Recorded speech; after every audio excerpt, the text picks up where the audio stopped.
నమస్తే. వైఎస్ జగన్ ఓదార్పు యాత్ర మళ్ళీ మొదలైందా? ఎక్కడ ఈ ఓదార్పు యాత్ర, ఎలా సాగింది? దీని నుంచి మాట్లాడడానికి మనతో పాటు సీనియర్ జర్నలిస్ట్ సత్యమూర్తి గారు ఉన్నారు. వారిని అడిగి తెలుసుకుందాం. సార్ నమస్తే. నమస్కారం అండి. సార్, చాలా కాలం తర్వాత ఓదార్పు యాత్ర స్టార్ట్ చేశాడు.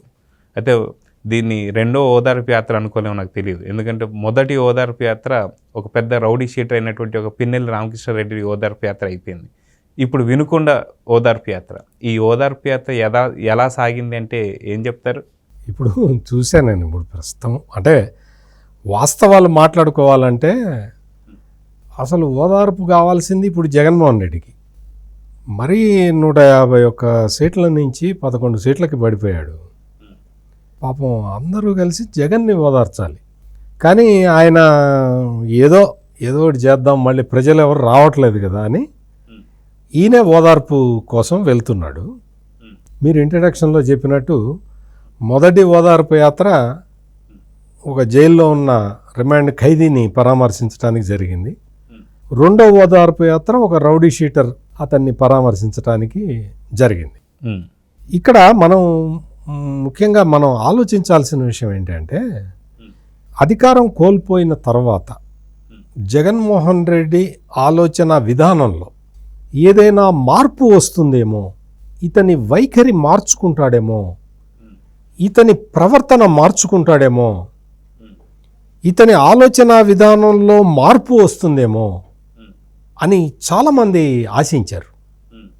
కానీ అధికారంలో ఉన్నప్పుడు రౌడీల్ని, గూండాల్ని, గంజాయి స్మగ్లర్లని, బియ్యం స్మగ్లర్లని, ఎర్రచందనం స్మగ్లర్లని ఎట్లా అయితే ప్రోత్సహించాడో, అధికారం కోల్పోయిన తర్వాత కూడా ఆ విధానాలనే అవలంబిస్తున్నాడు.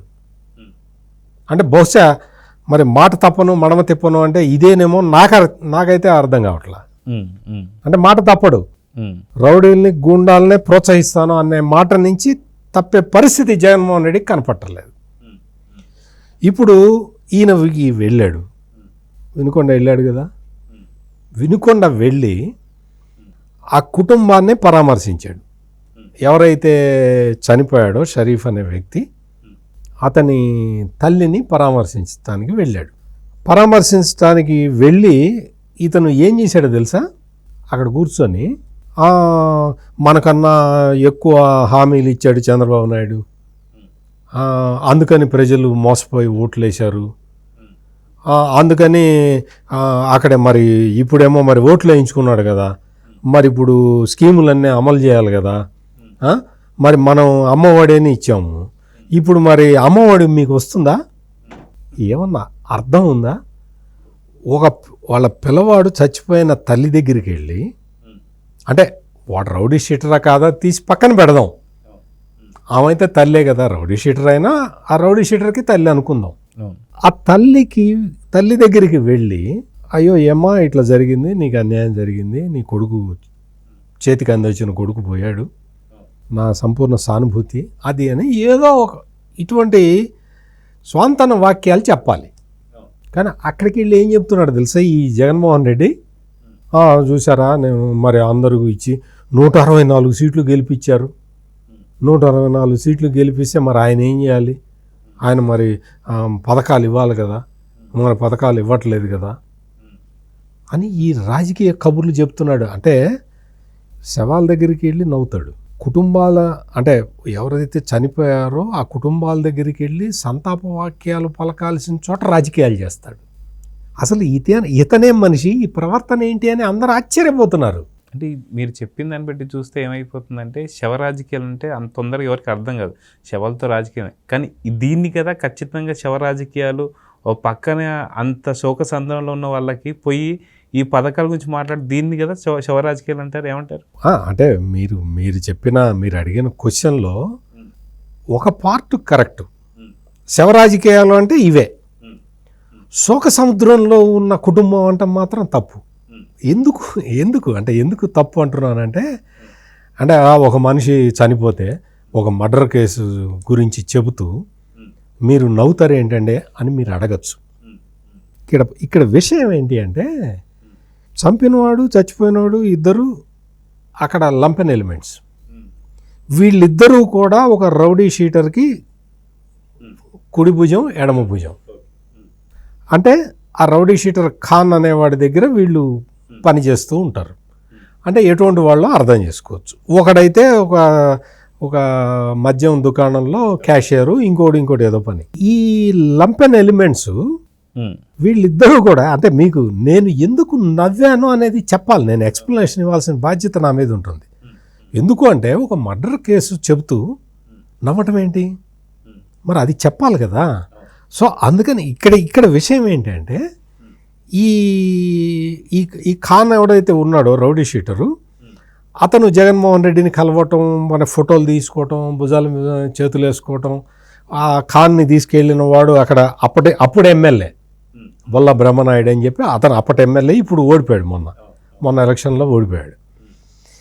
ఇదంతా చేసుకుంటూ వీళ్ళ మీద ఎవరైతే ఈ జిలానీ రషీద్ ఉన్నారో, ఈ రషీద్ అనేవాడు చనిపోయిన వ్యక్తి, ఈ జిలానీ అనేతను చంపిన వ్యక్తి, వీళ్ళిద్దరి మధ్య వైఎస్ఆర్ కాంగ్రెస్ పార్టీ అధికారంలో ఉన్న కాలంలోనే కేసులు ఉన్నాయి. వీడి వాహనాన్ని వాడు తగలబెట్టాడు, వాడి ఇంటిని వీడు తగలబెట్టాడు, వీడు కొట్టుకున్నాడు, ఇద్దరు కొట్టుకున్నారు, పోలీస్ స్టేషన్లో కేసులు పెట్టుకున్నారు. ఈ పోలీస్ కేసులన్నీ పెండింగ్లో ఉన్నాయి. బొల్ల బ్రహ్మణ ఇంకొకటి ఏంటి, ఆ ఖాన్ అనే వ్యక్తి రౌడీ షీటర్ అని చెప్తున్నారు ఇందని, అతను వినుకొండ పట్టణ వైఎస్ఆర్ కాంగ్రెస్ పార్టీ అధ్యక్షుడు, రౌడీ షీటర్. ఆ వీళ్ళిద్దరూ వైసీపీ సోషల్ మీడియాలో పనిచేస్తారు. అంటే మొత్తం గ్యాంగ్ అంతా వైసీపీ గ్యాంగ్, అంటే ఈ మొత్తం అంతా కూడా వైసీపీ గ్యాంగే. ఈ వైసీపీ గ్యాంగు వాళ్ళ ఇద్దరి మధ్య ఎప్పటి నుంచో తగాదాలు ఉన్నాయి. ఇదే విషయాన్ని జగన్మోహన్ రెడ్డి వెళ్ళి, అంటే ఎందుకు నవ్వానో చెప్తున్నా, జగన్మోహన్ రెడ్డి వెళ్ళి అక్కడ ఫోటోలు పెట్టుకున్నాడు, చనిపోయిన అతను ఫోటో పెట్టుకున్నాడు. అక్కడ వాళ్ళు ఏదో తెలుగుదేశం పచ్చ జెండాలు ఉన్న ఫోటో ఏదో ఒకటి ఇచ్చారు వాళ్ళు. ఇవి పెట్టుకొని వీళ్ళిద్దరూ అంతకు ముందర తెలుసా అని అడిగాడు జగన్మోహన్ రెడ్డి. ఎవరైతే రషీదు ఎవరైతే చనిపోయాడో అతన్ని తల్లిని అడిగాడు.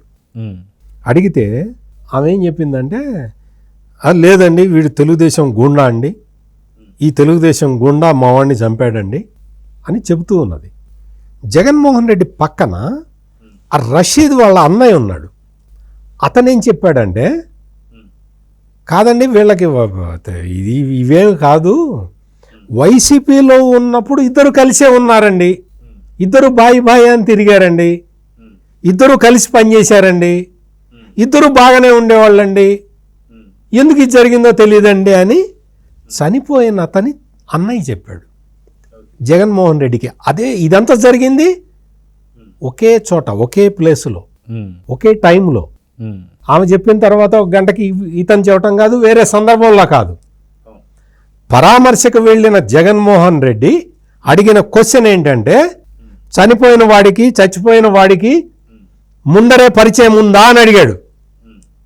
దానికి చనిపోయిన అతని అన్నయ్య చెప్పిన సమాధానం ఏంటి అంటే, పరిచయం ఉంది, ఇద్దరు వైసీపీ వాళ్ళే, ఇద్దరు వైసీపీలోనే కలిసి పనిచేశారని చెప్పాడు.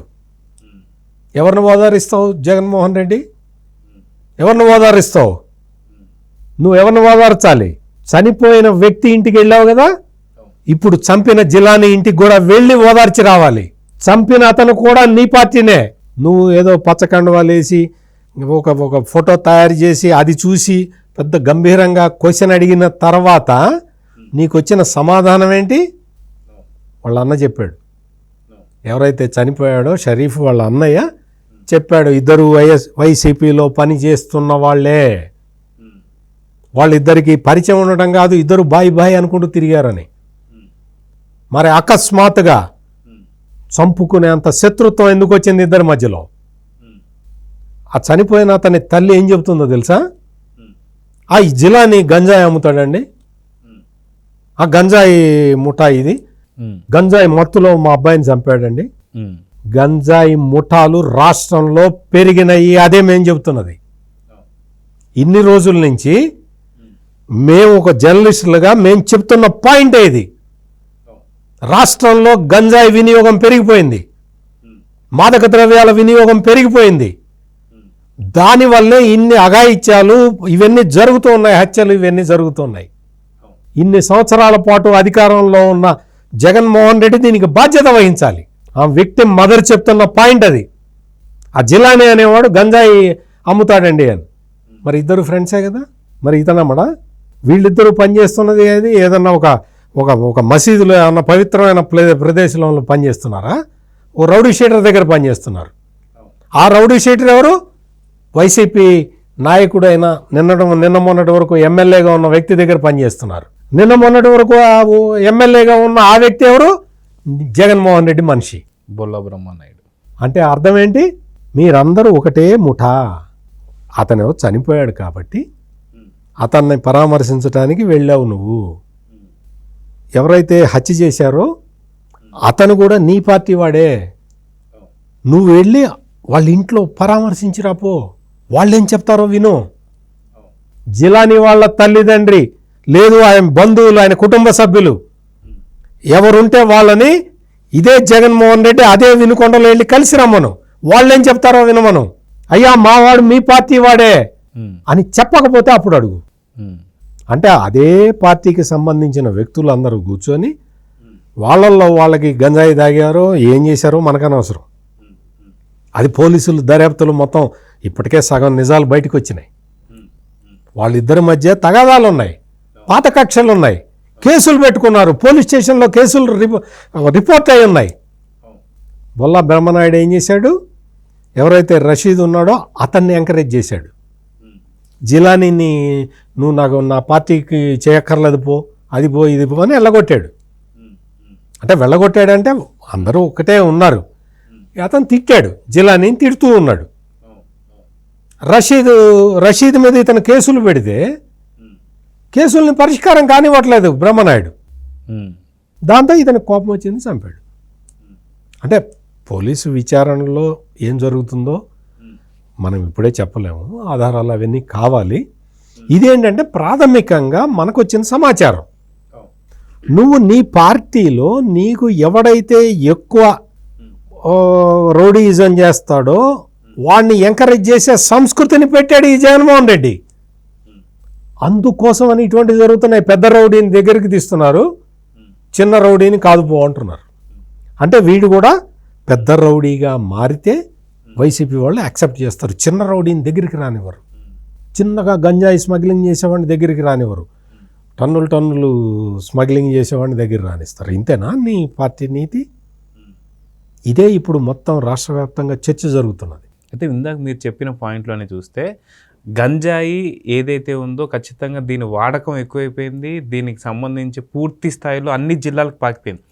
అక్కడక్కడ చెదురుమూడు సంఘటన జరుగుతున్నాయంటే పూర్తిగా గంజాయి తీసుకున్న వారు మాత్రం చేస్తున్నట్టుగా చాలా వరకు కేసులు మనం బయటపడుతున్నాయి. అంటే 2019 నుంచి 24 వరకు జగన్ హయాంలో ఎంత విచ్చలవిడిగా అయింది అనేది ఇప్పుడు టీడీపీ ప్రభుత్వంలో వచ్చినప్పుడు మనకి బయట కనిపిస్తుంది అనుకుంటాను. ఇంకా కనపడుతుంది, ఇంకా బయటికి తీయలేదు.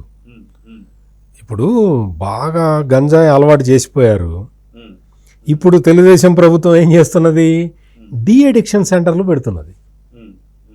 అంటే యువతని బాగు చేయటానికి వీళ్ళందరినీ తీసుకెళ్ళి అక్కడ చేరిస్తే వాళ్ళు ఈ మాదక ద్రవ్యాల అలవాటు నుంచి బయటికి తీసుకొచ్చే సెంటర్లు పెడుతున్నారు. అంటే అలవాటు చేయటం చాలా తేలిక, ఆ అలవాటు నుంచి బయటికి తీసుకురావటం కష్టం. నీకేముంది, గంజాయి అమ్ముకుంటే డబ్బులు వస్తాయి కదా, ఇంతకాలం జరిగింది అదే కదా. ఇప్పుడు తెలుగుదేశం ప్రభుత్వం ఏంటంటే అటువంటి వాటి మీద కాన్సన్ట్రేషన్ చేస్తున్నది. డీ అడిక్షన్ క్యాంప్స్ పెడుతున్నారు. మద్యం తాగేవాళ్ళు లేకపోతే గంజాయి తాగేవాళ్ళు ఇటువంటి డ్రగ్స్ తీసుకునే వాళ్ళందరినీ కూడా ఆ వ్యసనం నుంచి దూరం చేయడానికి ప్రయత్నం మొదలుపెట్టారు. ఈ లోపల జగన్మోహన్ రెడ్డికి ఉత్సాహం ఆగక ఓ ఇంటికి వెళ్ళి అడిగితే ఆ ఇంట్లో చనిపోయిన వ్యక్తి తల్లి చెప్పిన విషయాలు, ఆ తల్లి పక్కనే కూర్చొని ఉన్న ఆ చనిపోయిన వ్యక్తి సోదరుడు చెప్పిన విషయాల్ని మనం పరిశీలిస్తే ఇదంతా వైసీపీ బ్యాచే, వీళ్ళందరూ గంజాయిగా అలవాటు పడ్డ వాళ్ళే, వీళ్ళందరూ రౌడీ షీటర్లే అన్న విషయం మాత్రం చాలా స్పష్టంగా అర్థమవుతున్నది. సో సో చూద్దాం సార్, ఖచ్చితంగా మరి 3వ ఓదార్పు యాత్ర ఎటు దిశగా సాగుతుందో చూద్దాం మరి. నమస్తే. నమస్కారం.